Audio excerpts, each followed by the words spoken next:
Hey guys, welcome to day 3 of ATX Season 6. Thank you guys for being here. We really appreciate it. We hope you're having a good time. We're about halfway through the day, so keep, going to panels, checking things out, making new friends. A couple of just housekeeping things. Please don't record anything. We are recording Q&As for you. We'll have photos, videos, everything for you afterwards. So please just be here with panelists, and you don't need to record anything because we're doing it for you. As for this screening specifically, we just wanted to say that this show and shows like it are 100% why we do this job and why we have this festival. It is why we work so hard, because we believe that TV is more than just TV. And what Jen and Stacy and Amanda and Eliza and Taylor and Aisha have done with this show is something that we fell in love with. And as an office, it was a thing that we bonded over for the past few months, and we could not believe in it more. So we are not giving up. You should not give up on it.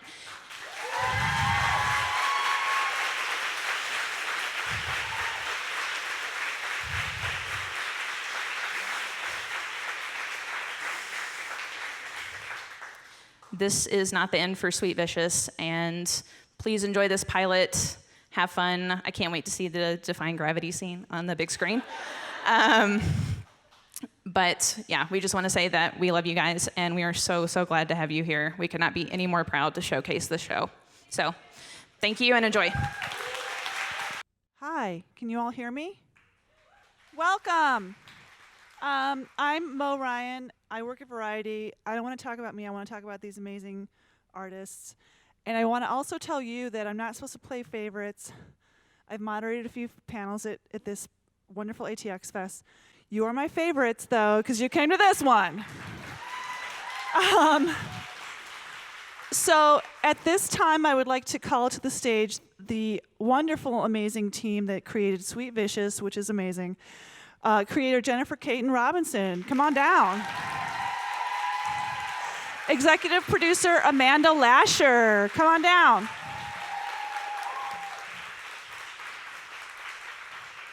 I got to meet several of these folks last night, including the amazing badass and executive producer Stacy Scher.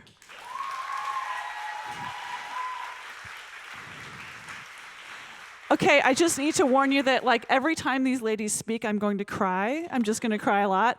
Taylor Dearden.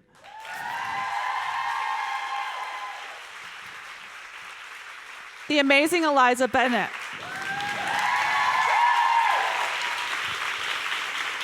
And the amazing Aisha D. Come on down.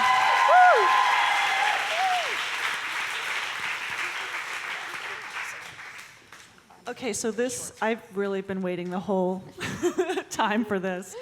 I just want to go back, flashback.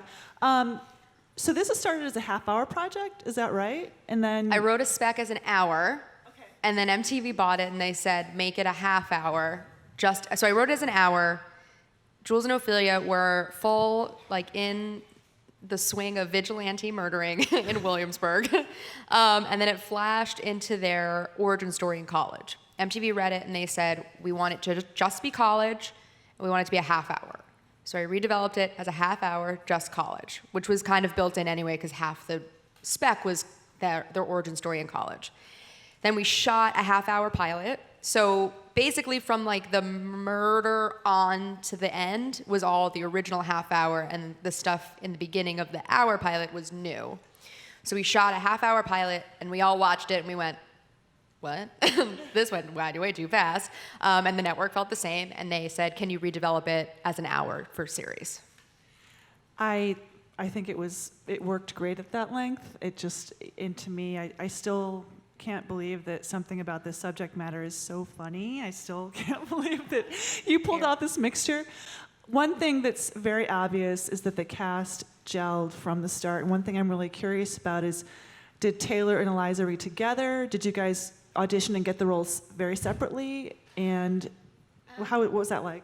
I think they They wanted to cast this. Does it work? Yeah, you gotta turn it on. Okay. Oh, you gotta turn it on.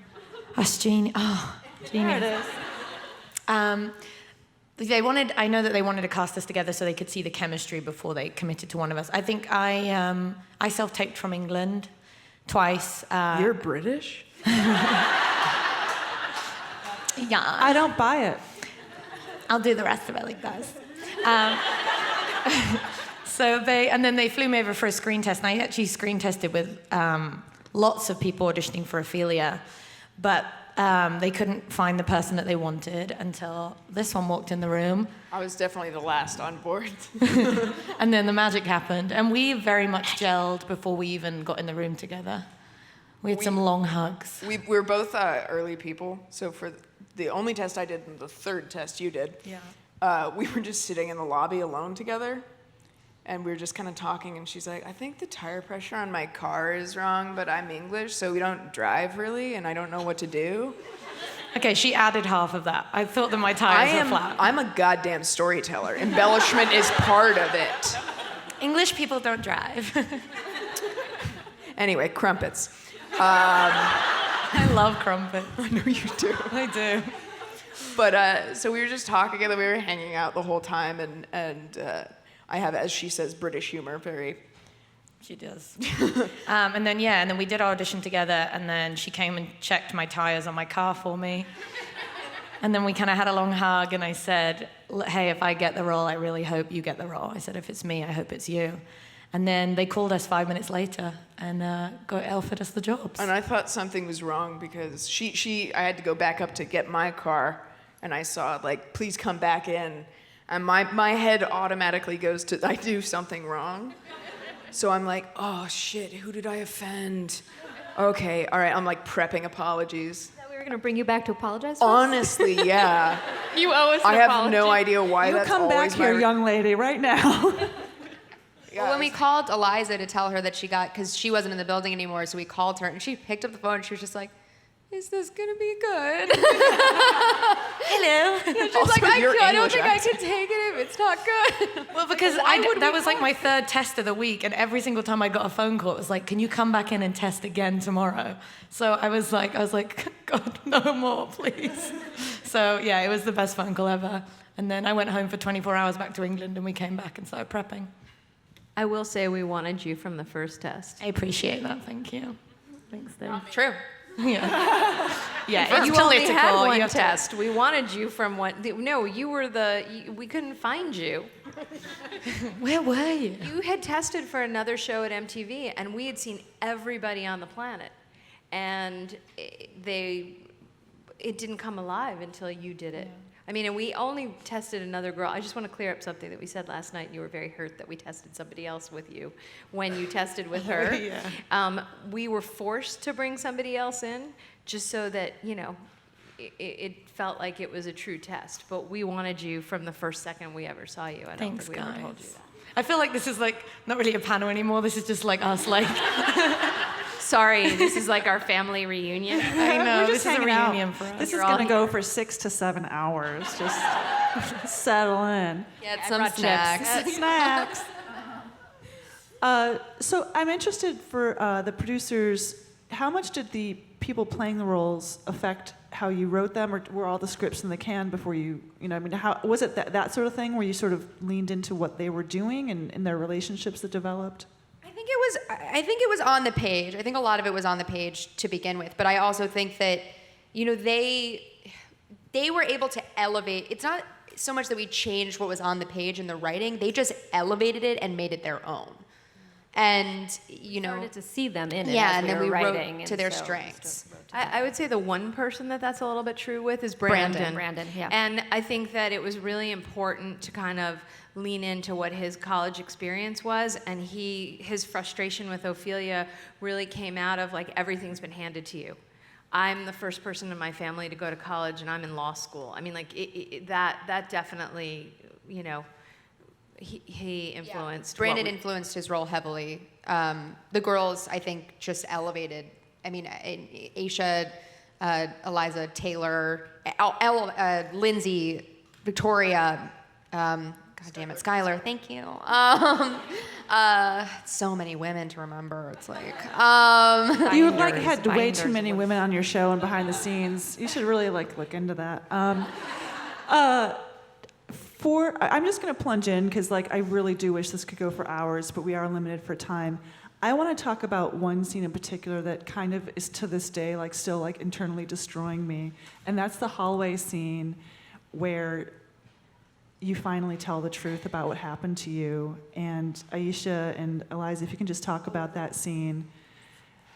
I know I'm throwing you off the deep end. I'm sorry, It was but tough. it really I was feel a like I'm getting a flashback to how we felt on that All right, day. Aisha, Yeah, it was don't cry. pivotal. I'm glad you asked that question. That was like, Oh yeah, and she's Australian. What? oh yeah, we're all foreigners I don't here. buy it. Hello, we like Taking our crumpets jobs. too. Crumpets and Vegemite. I remember when I read that scene for the first time, I knew that it was all gonna come out at some point, obviously, and it felt like the right thing for her not to believe her right away, because how could you if you've been, we were talking about this before, you know, you've had this boyfriend who's been gaslighting you for a year, telling you that it's one thing when it's actually another thing. And I'm getting emotional now, so it's hard for me to talk about it. But it was so easy and effortless. I know we came in and we were like, okay, we're probably not gonna talk much today, but I love you too. Yeah. And then we went into our separate sorority bedrooms and waited for them to say that they were ready. And It's fine. We have, if anything, they kept telling us to like hold back on rehearsals because we kept rehearsing, and by the end, like we were like messes, and they're like, "You need to save something for when we're actually going to shoot it." I was like, "I can't." But it was, I mean, for me, what Sweet Vicious does so beautifully and was a gift to us is that it doesn't just explore Jules' story, but it, you know, tells the perspective of what it's like, what rape is like to affect everyone, not just the victim. And, you know, sometimes what's it like for your stepbrother to be a rapist? What's it like when you find out that your boyfriend is a rapist? And what does that look like? And Kennedy's trauma is horrific, what she has to go through as well. This man that she loves finds out that he did the most horrific thing to her best friend. And that's a process that takes time. It took Jules time to tell Kennedy. It takes Kennedy time to process that information too. I mean, you can probably hear all of our scenes actually felt very emotional because women not believing women was particularly difficult to shoot. I was so angry with Kennedy. I was so pissed at her, and so many episodes I would read, and I would be like, "Oh, what are you doing?" But Like, Kennedy's amazing. pull your She's head out of your amazing. ass. Get your Yeah. shit together.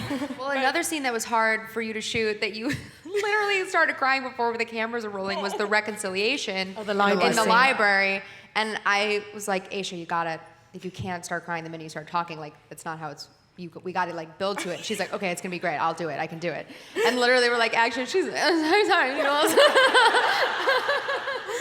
Every day, it wasn't even like crying scenes. I would just show up and be like, "I love this show so much." She was like sitting at the monitor and like nothing was happening. They were like setting up the lights, and I just looked over and was like, Aisha, are you crying? I would come to the set when Taylor and Eliza were doing, because I used to just like come to watch because the scenes never where they're left. fighting and they're with the sorority girls and stuff, I'm throwing bad kicks, which is why I wasn't in a vigilante costume. But I would come just to watch because I love to watch it so much. And these girls are incredible. All of these women. And Shock. oh my God. No, it's absolutely true. And I would sit there watching them like beating up a bunch of sorority girls, like bad sorority girls, and I would literally be crying. And I don't know what about that made me so emotional. None of but us know why. I know, it's fine. I'm a little emotional mess. Taylor, talk a little bit about within scenes, within lines, there would be transitions from comedy to drama. Like, what was that like? You know, your character in particular, you know, deflected through humor a lot. So, I mean, what was it like to carry the emotional weight of a scene, but then also play those different layers of humor and so forth? Well, yeah, I obviously don't have a sense of humor in real life, and I don't do that anyway. Also, she's Australian. I know. I'm like trying to stay in character, though. I don't know what they're doing. Amateurs. I guess it's kind of natural for me, which is a total bullshit answer. I asked your mom was on set one day, and I was like, has she always had this comedic timing? She's like, yes, and she was 2. She had I did comedic not timing. know that. Yeah, my parents got very annoyed with me. I'd be like, I'd tell like a sad story, and I'd be like, whatever. So I guess, I don't know, I feel like there are some people, myself included, who have trouble talking about hard stuff, and so we always put it under the guise of humor. And so I think that's why I was like really wanted this part. I was like, oh my God, it's me. So I think I'm rambling now. I'm gonna stop. I prefer it when it's me rambling, so let's do more of that. No, I'm kidding. Don't you think, I think the really interesting thing about that was watching where these guys took the scripts as you went, as the artifice of your defense mechanism got ripped away. Yeah. And finally, when you two were breaking apart, you're just pure pain. And I think also in, when you go undercover in the sorority, the pain of your relationship with your mother is such a beautiful, Ophelia's relationship is such a beautiful scene because you get to see the source of your pain. Because I know, I mean, that's a good segue to, sorry, not doing your job, but to Jen talking about where she was going to go with the characters, because it's easy, not easy, but your story was driving season 1, so.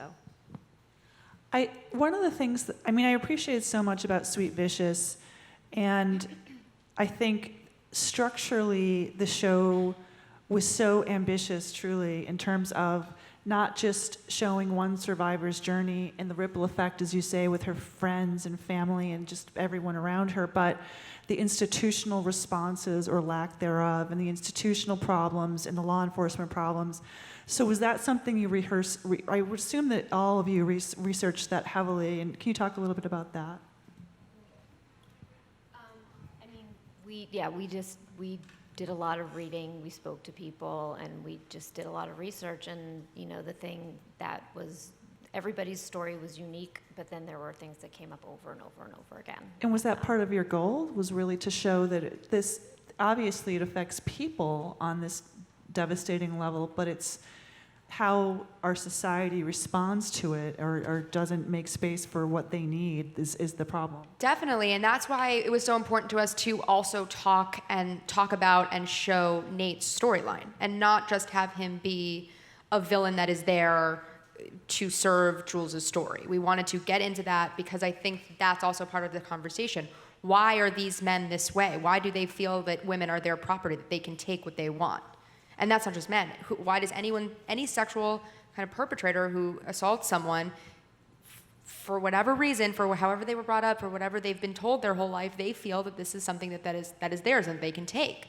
And so we wanted to examine, what does that mean, and where does that come from, and what is going on in these colleges that is breeding so much of this, and what is where is it starting? Because I don't think it's college, I think it's before. So we really wanted to get into that. And then on the flip side of that, it's, we also wanted to explore, what does it mean for the people around that person? And is everyone going to just agree? And that was the Miles storyline that was really important to us. But we did extensive research, and we even had a Title IX officer from a prominent school come in and talk to us. And we were like, walk us through. And this is a woman that knew what she was doing and was very good at her job, but she explained to us the downfalls and what is happening in universities that don't have someone like her there. Most Title IX offices do not have an experienced, like a lawyer or someone who's dealt with sexual assault. It's a French professor, it's an English professor, it's somebody who has no experience dealing with this, and that's part of the problem. Soon we might even not have Title IX offices, but we won't go into that.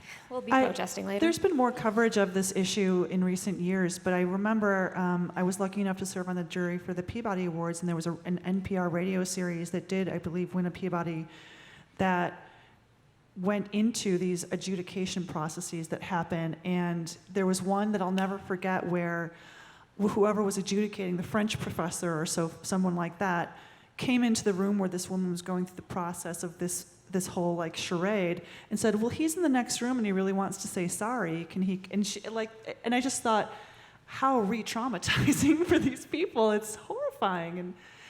I'm sorry, now I'm rambling.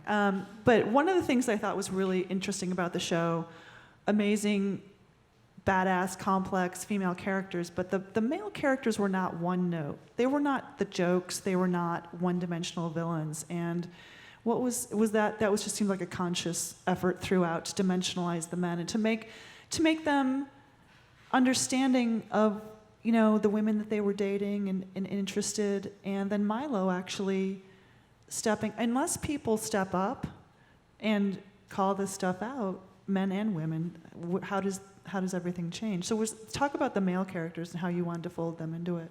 I mean, the male characters were extremely important to us because, you know, as we were an all-female producing team, and we wanted to make sure that no one could come at this show because most of the people that are going to come at this show and say things like, oh, it's man bashing, oh, it's this, oh, it's that, they're not going to watch it. They're probably not going to watch it. But for the people that do take the time to see what it is, we wanted to make sure that they knew that was not our message, because that does a huge disservice to survivors. It does a huge disservice to everything we were building. And also, men are human beings, and just like we as women always wanted to see ourselves as complex, nuanced people, it's like, as women, like, we're going to write men that way too. And it was important to us to have men in the writer's room and have their voices and make sure that this conversation was, even though it is very much from Jules's point of view, objective, and that we could have discussions and that we could talk about those things. One of my favorite things in the season, and it's a tiny thing, and I don't even know if this was intentional, but TV's really bad at depicting sexual assault and the outcome of sexual assault, the many outcomes. But there was a scene where it's as if she's about to take a shower and then she just turns the water off. Because how many, raise your hands if you never want to see, I was assaulted, now I'll sit on the floor of my shower and cry, and then it's over. I mean, never want to see that again. Never want to see that. Was that an intention? Was I reading too much into that moment? No, that was extremely intentional. That was Every moment of I that solved episode. it. Yeah, I mean, it's also she's making a choice if she's taking that shower, and this is something that I think it goes a little deeper into it, but she makes the choice ultimately to go and get a rape kit done. And so she knows that if she takes that shower, she's taking evidence off of her body. And I think that that's something we wanted to make sure that was a purposeful choice that Jules was making. And I do think that a lot of shows kind of depict the act, and then it's like this woman having to scrub herself clean. And it's like, that's not how this works. And it shouldn't be, we should never depict that it's on the survivor to scrub themselves clean. Right.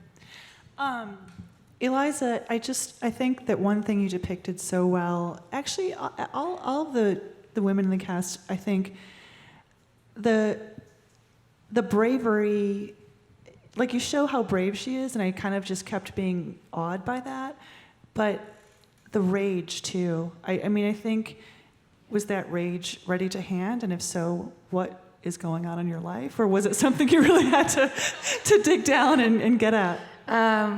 I've got to speak about it. I was like listening to Jen getting so emotional, and I was like, oh, hopefully I won't have to answer the next question. And then you asked me. Hello, this is Jules. How great is that moment, though, right? I did not bring my phone up just for that skit. Yeah, I mean, Jules is an incredible person. She is incredibly brave, and just because she also is broken doesn't mean that she's brave, and you can be both of those things. And Jen writes, Jules that way. I think the rage is there as pretty much every woman I've ever met has an experience of, even it's as simple as clutching their keys, when they're walking back to their car because they feel in danger, having your ass grabbed, all of those things happen to us regularly, catcalling, all of those things. And so many of it I was desensitized to and just thought it was normal. And then doing the show, you kind of like have a backlog of everything that's ever happened in your life. And then you go, oh, that wasn't okay that person said that to me. And I felt really small then. And I felt like my body was important, but nothing inside me was. I think we've all had those moments. And then through doing the show and doing research, documentaries and reading, and Missoula was really an amazing book by John Krakauer, which was incredible. Sorry. And then I am also here. Sorry. And then talking to survivors was really the thing. I mean, I'm playing a sexual assault survivor, so the most important thing was listening to people. And that was hard because oh my God, I feel so emotional. Okay, hold on. Because that's when I found out like half of my friends had been raped and had never told anyone. And that's what's so horrific, it's like, I'd have never found that out unless I'd done the show, and I just think it's everywhere and we have no idea. Which is why it's sad that this show's, it's cancelled because, oh my God, someone needs to take over. Taylor, this is your time now. A guy walks into a bar. Damn it. Oh, thank you. It's the first time I've cried about it. I mean, publicly. Okay, I'm back on. Go on, Taylor. What am I supposed to say? Something about, I don't know, research and... I don't know.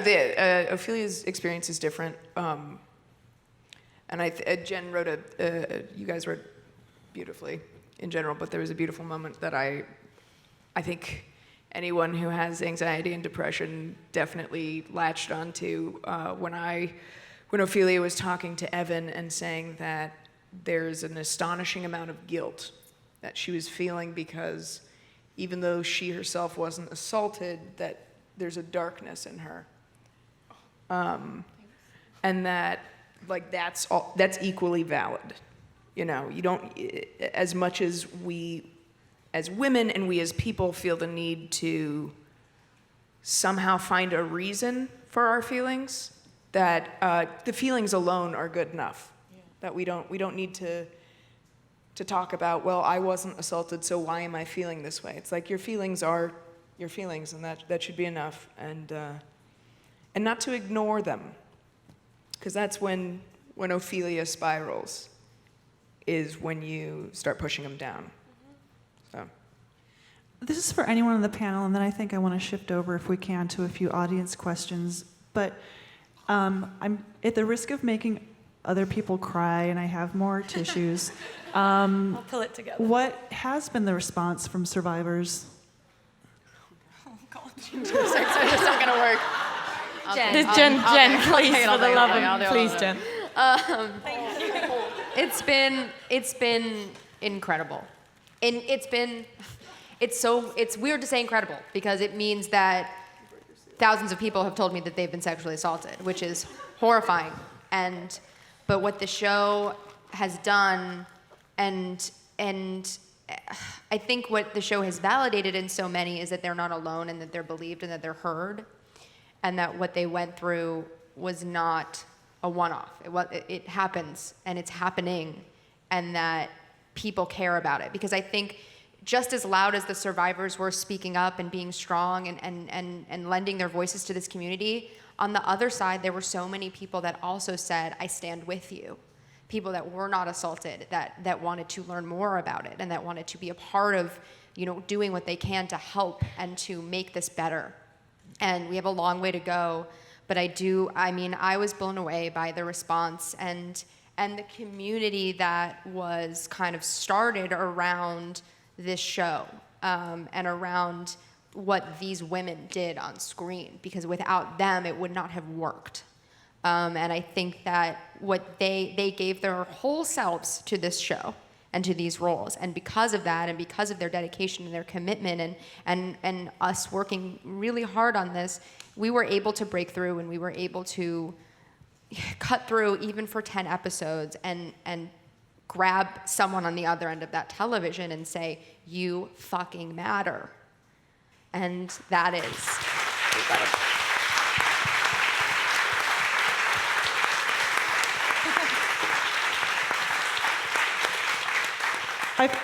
That's beautiful, and you all should be very proud. I think you should be proud that it was not didactic. It was not one-dimensional.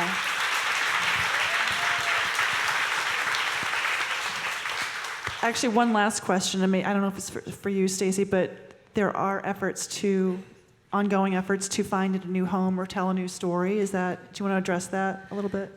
Well, so we MTV sort of took a really long time before they killed us slowly, you know, and not so kindly. But they said to us, if you can find a studio that will partner, we'll go forward, which ultimately didn't happen.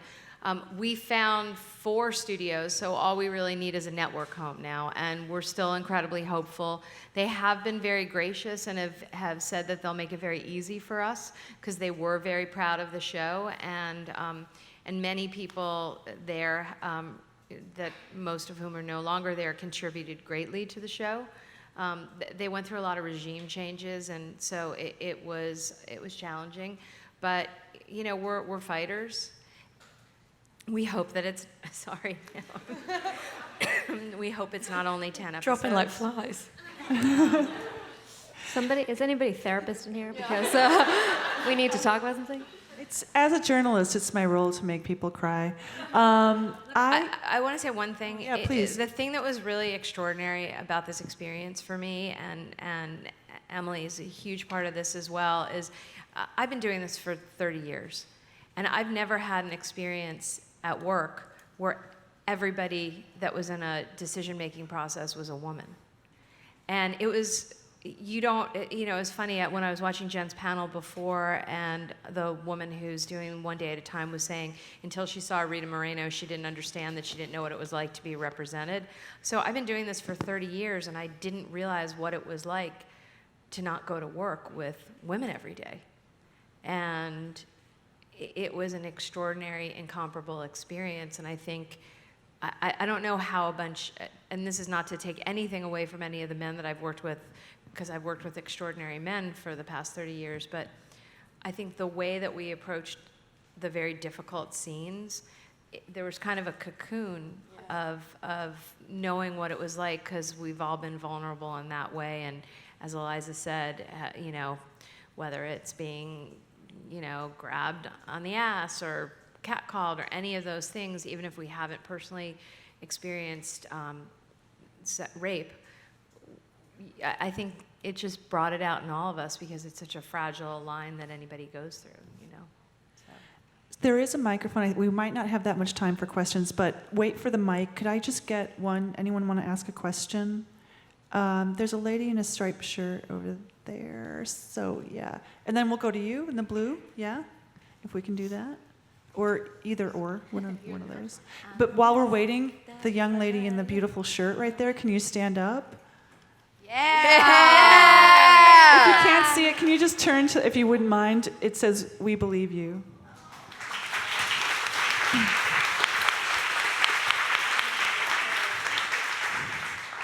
Hi, I'm Maureen. First of all, what you did with this show was incredible, and I think everybody here hopes that you will come back in some shape or form. I wanted to talk about a scene that something that kind of surprised me watching the show was that moment where Jules Googles, how can you tell if you've been raped? Because I feel like there is a lack of education when it comes to teaching young women what are some stuff that they should be conscious that they can say no to. And so I was wondering if or when you get to tell more of this story, would you want to explore that more and talk about like those women who don't know? Absolutely. I think it was, you know, it's something that, like, I've had experiences in my own life that it wasn't until making this show that I was like, oh, that was sexual assault. That wasn't weird. That wasn't something, like, you don't know. You don't, because, and especially because women are so conditioned to say yes, or to get broken down to a place where they just let something happen because saying no is exhausting. And that is fundamentally wrong.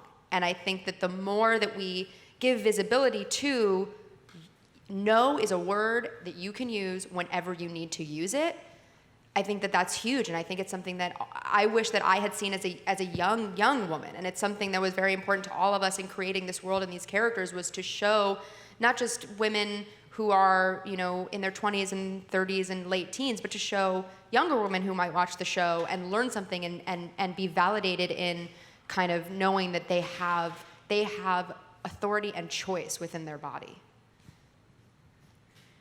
There was a, yes, hi, that lady. Hi, I wish this show was around when I was an RA for a freshman girls' dorm room because I would have held a party every week and made everybody watch it. But my question is, if you would have, or hopefully season 2, would you consider telling the story of a queer rape victim and how that their sexuality can affect things differently? Yes, those stories were and are very important to us. I've said this. We were on Jules' journey in season 1, and we didn't have the time to really explore what we wanted to in that space and in that world. And I think not only LGBTQ, but women of color in the LGBTQ community and women of color in general are affected even more than white women. And we didn't really get a chance to get into that and the differences of those things because there are nuances and there are differences in being a person of color that is a survivor, LGBTQ survivor, white survivor. I think that there are all different experiences, male survivors. Huge. Like, we wanted to tell all of these stories, and we still do, and hopefully someone will let us. But yes, 100%, and it's something that was a part of our season 2 kind of pitch that we put together. I think we, do we have one more? Okay, let's do that. Hi, I'm short. I'm gonna stand up. Hi, short. So are we. Don't worry about it. 5 feet tall. I just want to say thank you.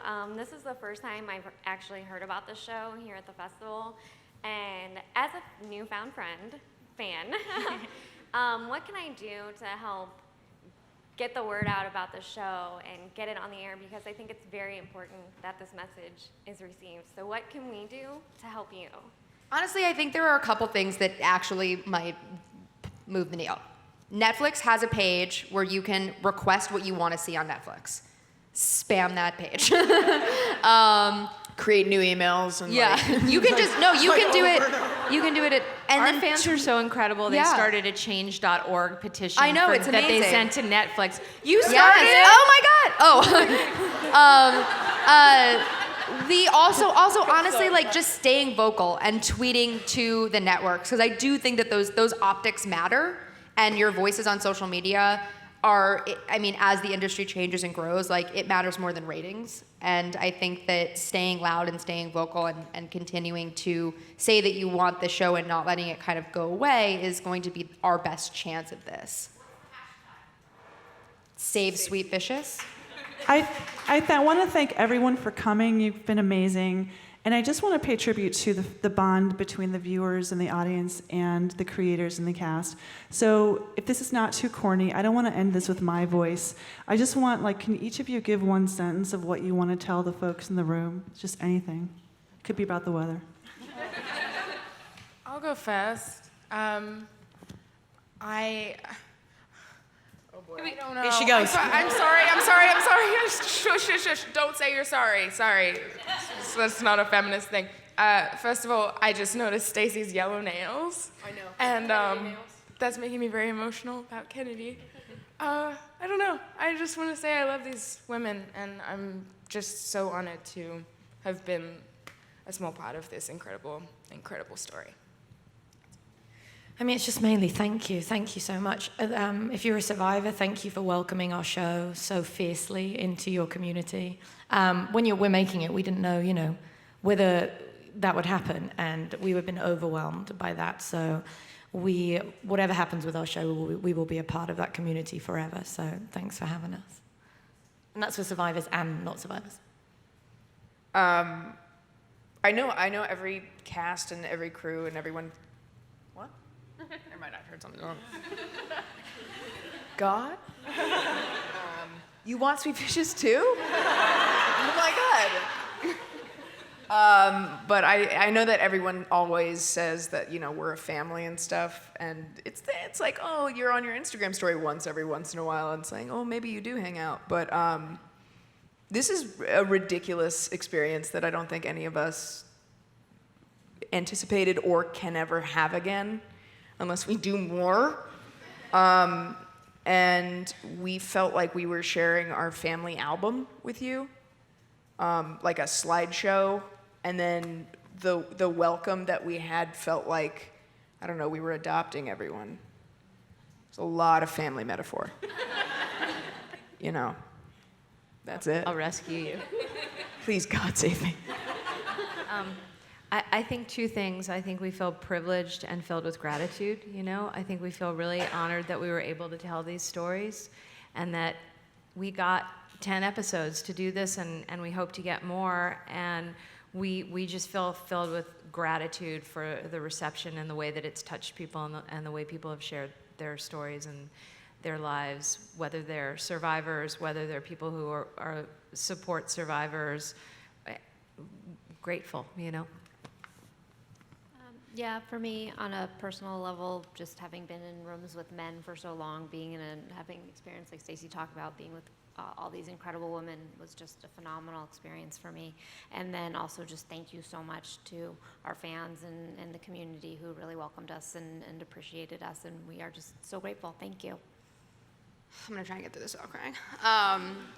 I think that looking at the cancellation of our show, it is easy to feel like maybe your story doesn't matter, and that could not be more false.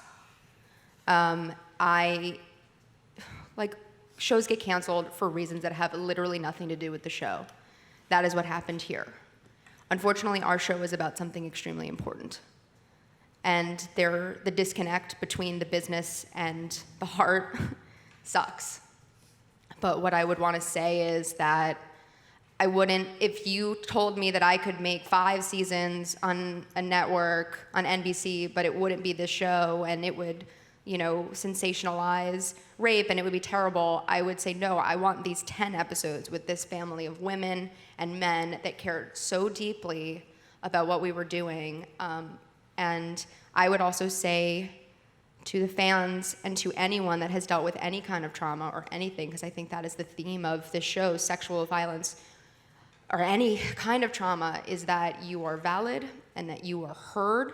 Your stories matter so much, and that, sweet, vicious or not, I'm not gonna stop telling those stories, and I'm not gonna stop fighting to tell those stories, and neither is any woman on this stage. Thank you so much.